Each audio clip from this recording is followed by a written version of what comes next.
on your lap in a relaxed state, and gently close your eyes and prepare yourself for this meditation for today.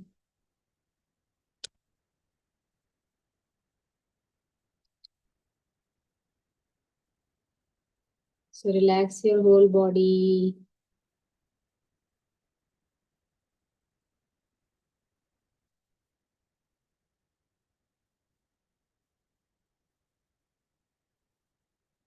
Make everything absolutely relaxed.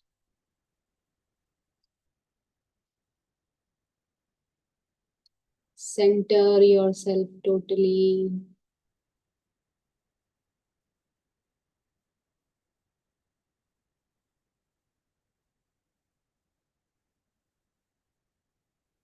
And after stilling yourself in the body and mind, bring your attention to your breath.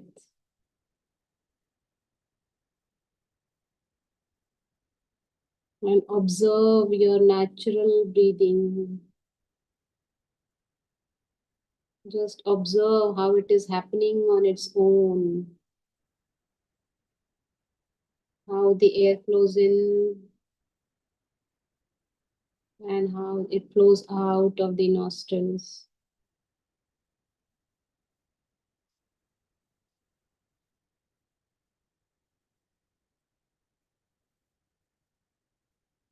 Pay attention to each and every breath of yours.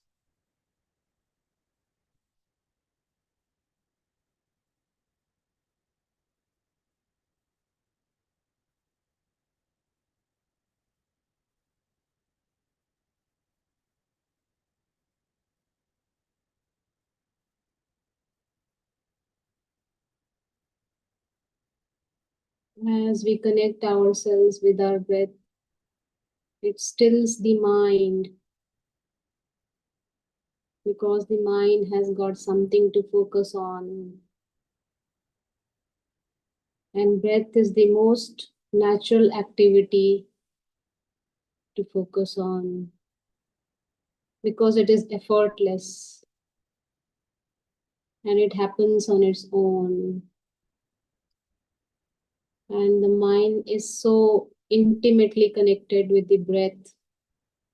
We all have experienced that when the mind is agitated and anxious, the breath becomes faster and shorter and shallower.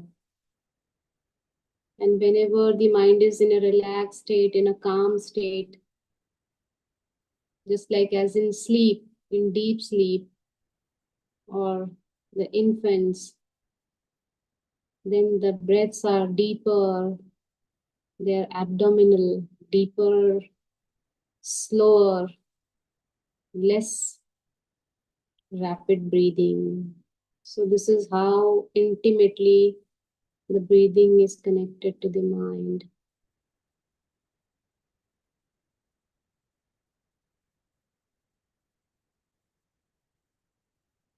And now bring your attention to the space behind your eyes.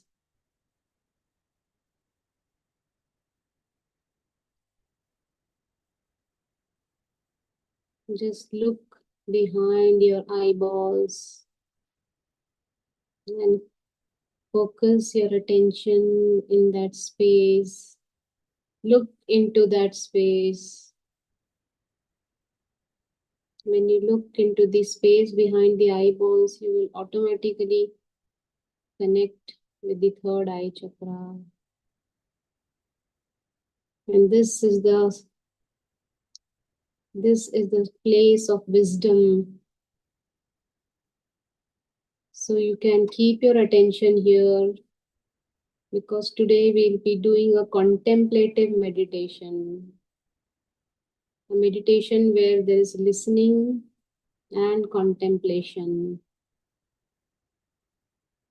It is called as, listening is called as Shravana and Manana. So this is the highest form of meditation where you contemplate deeply on something, you connect your intellect, and while contemplating, you derive wisdom out of it. So, Shravana and Manana will be going on in this contemplative meditation. So, keep your attention on the space behind the eyeballs, on the wisdom center, and do the Shravana for today's topic, which is the which is about the law of interconnectedness in the universe. And this is a beautiful law, and it is so important for everyone to know the laws of the universe, because unless you know the rules, unless you know the laws, if you don't know the rules of the game, you will be wasting your time. You will not be playing well. So if you don't know the rules of the universe, it will be just a waste of your life, a waste of your birth. And also you will not enjoy this life, because every game is for entertainment, for enjoyment. And when you don't play with the proper rules and laws, then it becomes chaotic, it is confusing, it is conflicting. So you don't enjoy the game. So to enjoy the game of life also, you need to know the universal laws.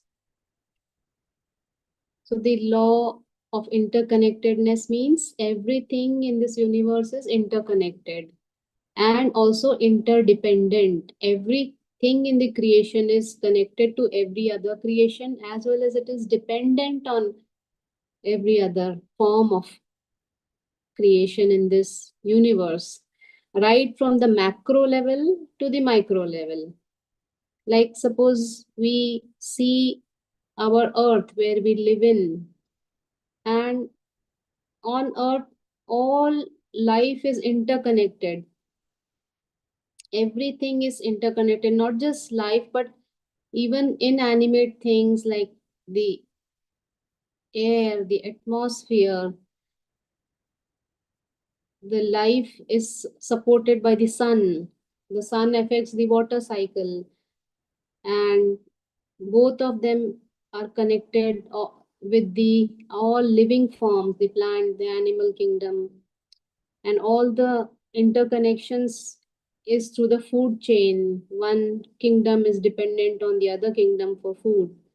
So this is how everything on the earth, the living, the non-living, and the earth itself is connected. And right from the microscopic forms, even we know that there are microscopic life forms, and these life forms are connected in a very balanced state to all other life forms. The microbiomes of the soil, the microbiomes of the plant, the aquatic microbiome, human microbiome, everything is so delicately connected, and in perfect and the most beautifully balanced state of interconnection.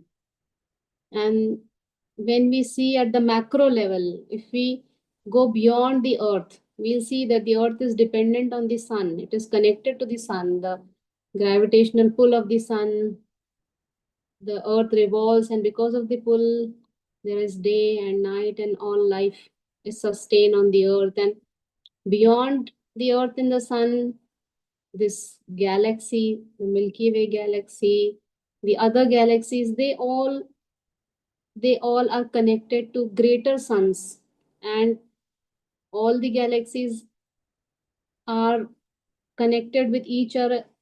They are connected with each other. There are clusters of galaxies and super clusters of galaxies. They are all connected with each other through forces. They are all in a sort of cosmic web, and all the galaxies, they are embedded in this cosmic web. And that is why they all galaxies and all sorts of universal cosmic bodies, they are all connected with each other, which is the field of astrophysics. But With this, we have the evidence that right from the macro level to the micro level, everything in this creation is interconnected and nothing exists independently. Not even a single galaxy can exist independently.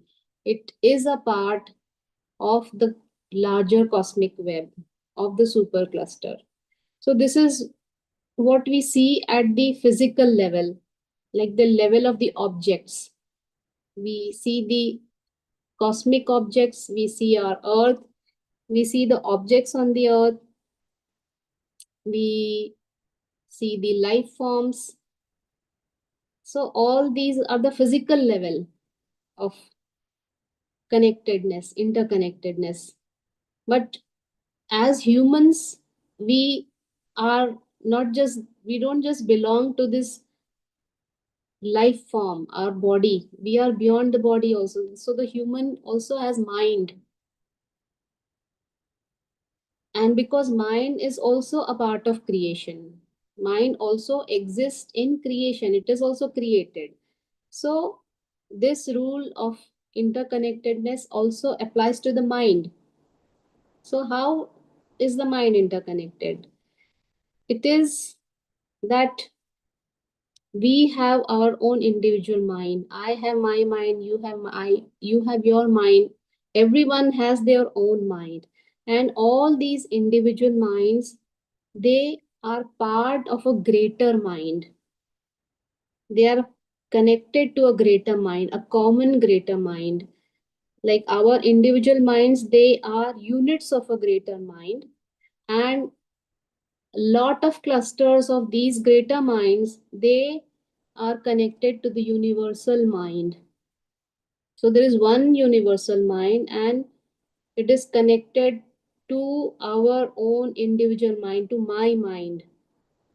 And this universal mind is also called as the universal consciousness or the collective consciousness or the group consciousness. And this is what physicists also have found out. And physicists, they call it as the quantum field or the unified quantum field, in which they have evidence, they have very strong evidence that there is quantum entanglement, means in the universe or in this whole creation, in this whole quantum field, one particle, it can be at any distance. So one or more particles, they are deeply interconnected to each other, irrespective of the distance and time. So this is what is called as quantum entanglement, and you can read about this amazing discoveries which are there in the physicists. Physicists are the conferences of physicists have topics. You'll be amazed that they are speaking now about consciousness. So they are all discovering the things which were already evident in our ancient sciences of this interconnectedness of everything in this universe and creation. And our minds are connected. So this is also called as universal memory. So what sorts of memories are connected? What sorts of memories does this universal memory have? So what happens that my mind has certain memory, and this memory is, I develop or I gain this memory because of whatever I experience in this life. So all my experience of this life, whatever I see, hear, interact, feel, everything in this life, whatever I learn, it is stored in my own mind. And because my mind is connected to a greater mind, so the greater mind has collection of all my memories, and this collection of memory is called as the causal body, or in the yogic literature it is called as karana sharir. So all the memories are stored in the karana sharir. It is like we can consider is it like a cloud, you know, there's a cloud where everything, all the data is stored. So the essence of all the experience of an individual is stored in that causal memory, in the karan sharir. And whenever the body is dropped, the memory doesn't go away. The memory is stored in the karan sharir, and the karan sharir is not destroyed so quickly as the body. It remains there for many lakhs of years. And this is the reason why many people, we have heard cases where children have certain past birth memories. So how is it possible that they have past life memories? It is the body was destroyed, the brain was destroyed. So how come the memories are there? It is because all that data is, the experience, the memory of that life is stored in the subtle level, in the subtler levels of the memory, of the universal memory. And whenever a new body is formed, that memory is retransferred back. And majority of the people don't remember, but a few people, for some time, they do remember their past memories. So this is how the interconnectedness of all the mind is there at higher levels, at the subtler levels. And this all data of memory of every individual is also called as akashic records. They are all records in the akash, you know, akash is the space, the subtle space. So there are many people who have the ability, who have the siddhi to access akashic records. We keep hearing here and then, someone, he just knows what is your past, what is your future, something like that. So these people have a sort of uh, they have a conduit which, through which they can access this memory, and everyone has the potential to develop this memory bridge where you can access all the memories of the causal body, of the universal memory. So this is how our minds are also interconnected, as well as the objects. And although we seem like we are different individuals, we are separate people having separate mind, my thoughts are separate, but at the higher levels, at the subtler levels, we are all connected. At individual levels, we cannot know others thoughts, but when the consciousness resides at the higher levels, then it is possible to read everyone's thoughts. So many enlightened gurus, the gurus knows what their disciples are thinking. Like, there are so many books, like the famous autobiography of Yogi. He says, my guru could read what I was thinking, what I had doubts. He used to answer them. He used to know what I was thinking. So that is how, when the consciousness is your consciousness is at the level of the universal memory, then you can know everyone's thoughts. And at that level, when everyone's thoughts are common, then there cannot be any pretense at that level. So that is the pure level of existence, where you don't have, everyone, what everyone is thinking. So it is impossible to think anything which is not desirable. So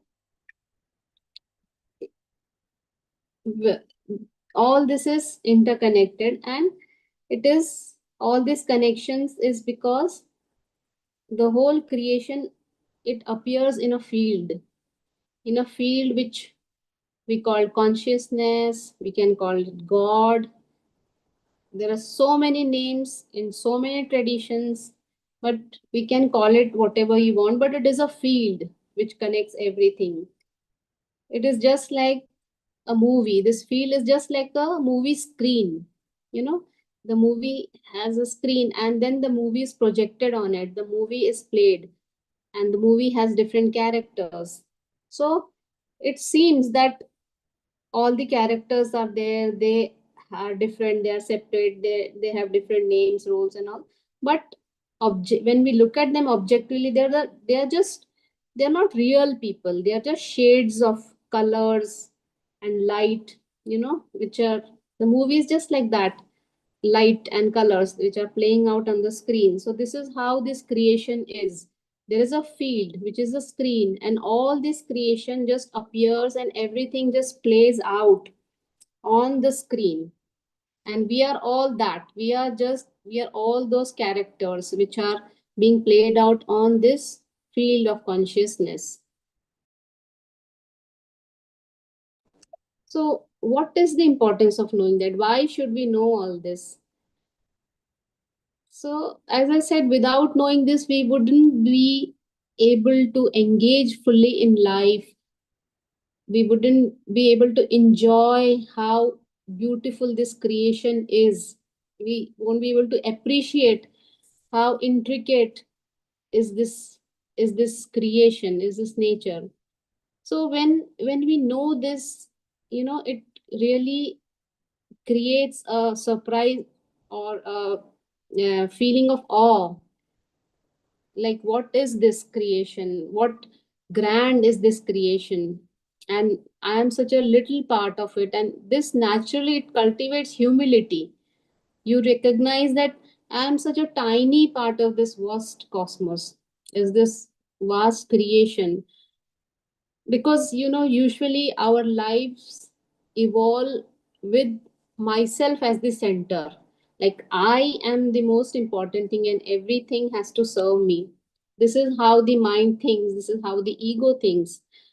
But when you understand how little my humble existence is there in this universe, then it develops humility. It develops an attitude of humility. The self importance reduces. Like, me, my life, my opinion, my happiness, I am offended. So all these things, they reduce, and these things are in fact cause a lot of suffering for ourselves and also others.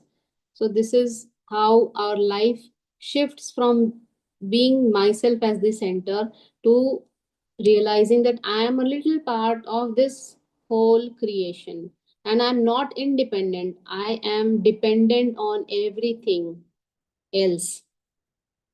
And when this attitude shifts, when you know about this law of interconnectedness, then it automatically evokes a feeling of love and compassion for all. Because when I know that I and you are connected at a higher level, although it may seem that I am separate from you, everyone is separate from me, but when I realize and when I am in the remembrance that at the higher level I am connected, I and the other person, they are made up of the same consciousness. The same web of consciousness connect us, and the material of my being is also the same as his. Then the urge to cause any harm to others will reduce. you know it is just like we have a soft corner for our sibling because we know our origin is from a common parent. So this is how interconnected is also like that. The origin of everything in this universe is a common parent, which is the universal consciousness. So this is, and in fact, this law is the basis of law of karma also. Because why there is law of karma? Because when some action is done, that means this action is not my alone. It affects the others also. Because we are all connected in a web. We are all connected with filaments and threads. So whatever I do, whatever I think, it affects others also. Not just others, but inanimate objects also. So this is how the law of karma is connected to this law. And and this and when there is no knowledge of this, when there is ignorance of this, then all the violence, all the hatred, harming others at the individual level, or harming other community, fights or hatred and wars between countries, it is all because of the ignorance of this law. Because when people are aware of this law, they will not harm each other. How can you harm them when me and you are the same?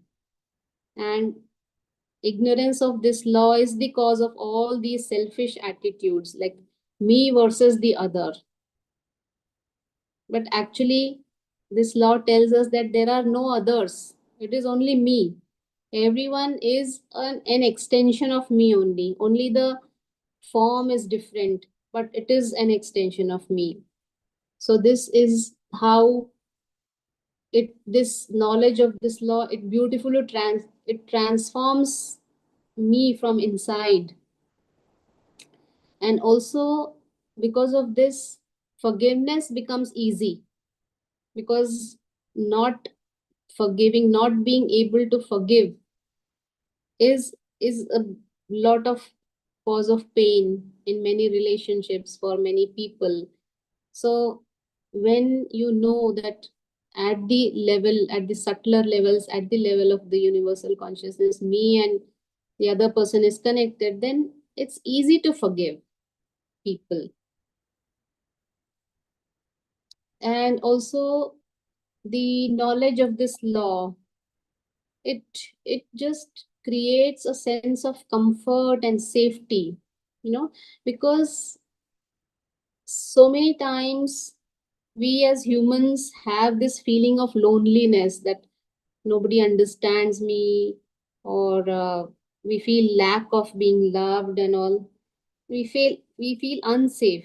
But when you know that you are connected to everything, you are not disconnected, you are not alone at all, then this cultivates a sense of comfort. It gives a sense of peace, that you are never truly alone. It may seem that you are separate, but truly you are never alone. You are always connected.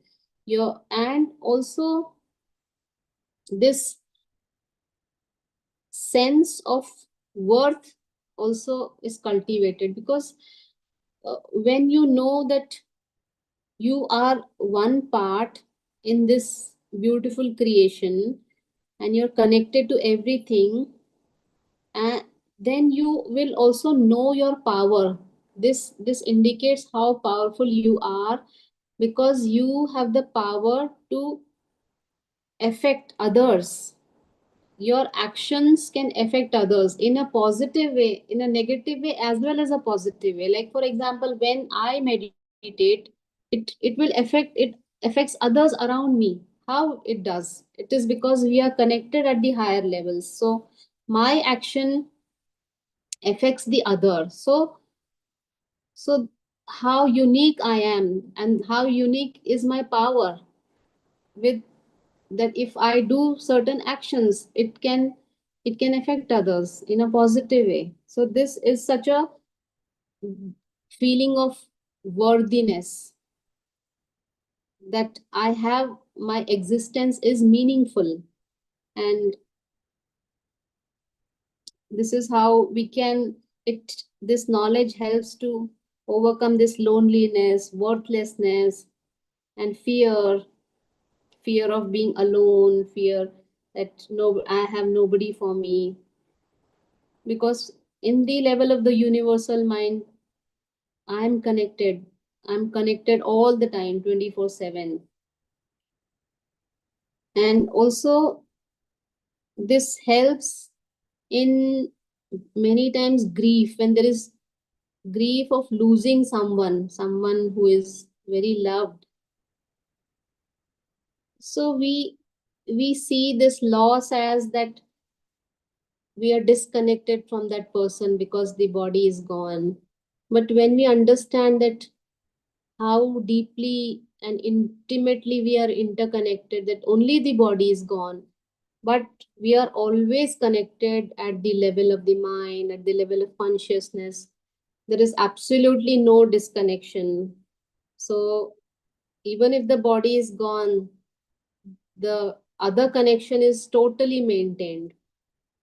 It is that only we don't have access to that, but we all have the potential to develop that connection. We all have that potential, and it can be developed through all these spiritual practices. So this beautiful law of interconnectedness is like all is mine, and it will inculcate an unconditional love for everything.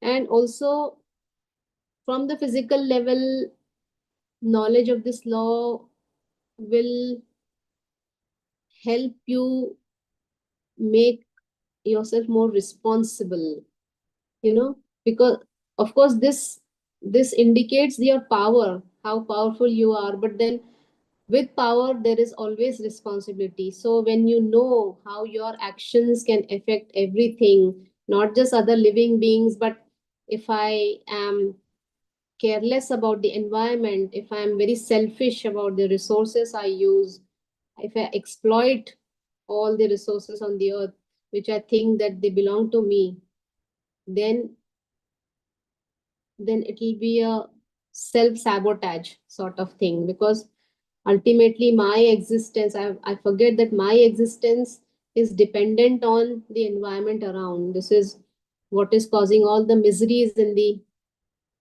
earth, on the environment. So the knowledge of this law, keeping yourself at that level of interconnectedness, it will make your actions more responsible. So, and we can think of many other revelations which can happen when we contemplate on this, that if everything in this universe is interconnected, then what else can I know? What else, what else wisdom can I gain from this one law? So it will all come from inside. You can keep contemplating. So just keeping your awareness on this interconnectedness, it can change your attitude towards life. It can make the life more joyful, more beautiful, more contributing, more meaningful. And this is what is expected of this birth, that it should be like this. This should be a life worth living. So this law is also the intersection of science as well as spirituality. This law was already there in the spirituality, and now science is rediscovering all those things which were already there. So it is at the intersection, and it's so wonderful to find evidences in physics and science also about this law. So this was in brief about the law of interconnectedness, one of the laws of this universe.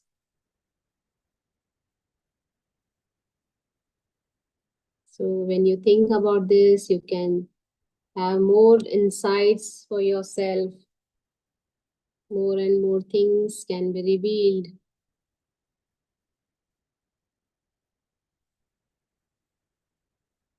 So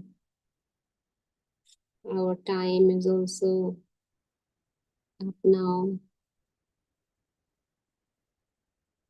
So those who want to come out of this meditation, then you may just become aware of your surroundings. Become aware of your body. Gently move your fingers.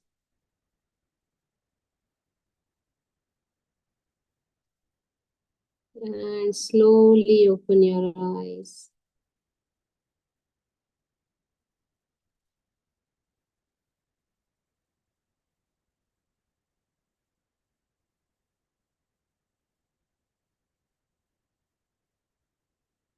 Is there anything you want to ask, or is there anything you would want to share? Then you may please do.